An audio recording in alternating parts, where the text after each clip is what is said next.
Asaduddin ओवैसीની party AIMIM party હવે ગુજરાતમાં ચૂંટણી નહીં લડે।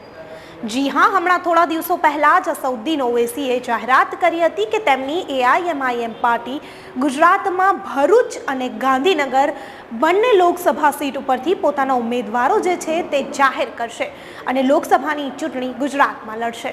પરંતુ હવે સાબિર કાબલીવાલાએ જાહેરાત કરી દીધી છે કે તેઓ ગુજરાતમાં પોતાના ઉમેદવારો નહીં ઉતારે।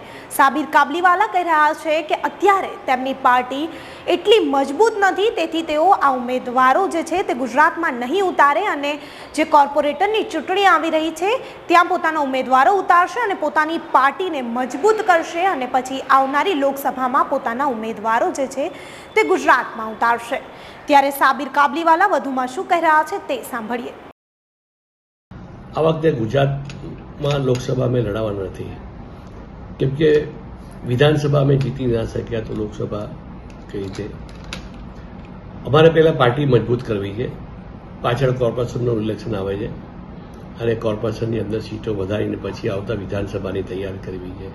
પાર્ટી અમારી નવી છે, હજી આયા 2.5 વર્ષ થયા છે અને પાર્ટી મજબૂત થવામાં બી હજી વાર લાગશે। સમજો કે બીજેપીને બી અહીંયા સુધી પહોંચતા 70 વર્ષ લાગ્યા છે।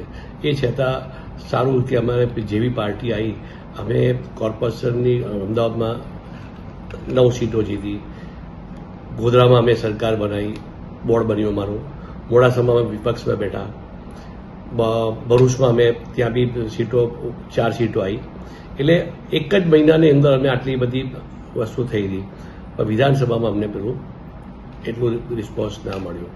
એટલે અમને લાગ્યું કે આને કે અમારી કમી છે, એટલે અમે પાર્ટી મજબૂત કરીશું અને લોકસભા આમ તો લડાવી જોઈએ અમારી પાર્ટીને જીતી રાખવા માટે, પણ હવે મેં સમજો કે અમે ના જીતી શકીએ તો જબરજસ્તી કેમ લડાવી? ને આમ બી અમારી ઉપર આક્ષેપ કરે બધા કે વોટ કટવા છે, બીજેપીથી મળેલા છે। તો આ વખતે અમે છોડી મેદાન ખુલ્લું આપી દીધું, કોંગ્રેસવાળાને ખુલ્લો મેદાન આપ્યું કે જાઓ તમે હવે એક બી સીટ જીતીને બતાવો, અને એક બી સીટ કોંગ્રેસ જીતવાની નથી।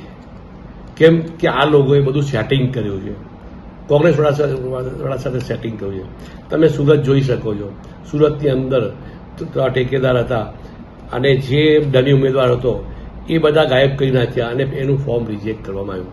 એ સેમ વસ્તુ રાજકુમાર ગુપ્તાનો દીકરો પેલો આપણે રોહન ગુપ્તા, એ વસ્તુ અહીંયા થવાની હતી, એની જોડે બી આવી થવાનું, પણ એને પછી કોંગ્રેસમાંથી રાજીનામું આપી અને એ બીજેપી જોઈન કરી। એવી રીતે તો સાબિર કાબલીવાલાના મતે એઆઈએમઆઈએમ પાર્ટી ગુજરાતમાં મજબૂત નથી। તો શું આવનારા 5 વર્ષમાં જ્યારે લોકસભાની ચૂંટણી આવશે ત્યારે એઆઈએમઆઈએમ પાર્ટી જે છે તે ગુજરાતમાં મજબૂત બની જશે? તો આ મુદ્દે તમારું શું કહેવું છે તે અમને કમેન્ટ બોક્સમાં ચોક્કસથી જણાવજો તથા અમારી ચેનલ નિર્ભય ન્યૂઝને લાઇક, શેર અને સબસ્ક્રાઇબ કરવાનું ભૂલતા નહીં। આભાર।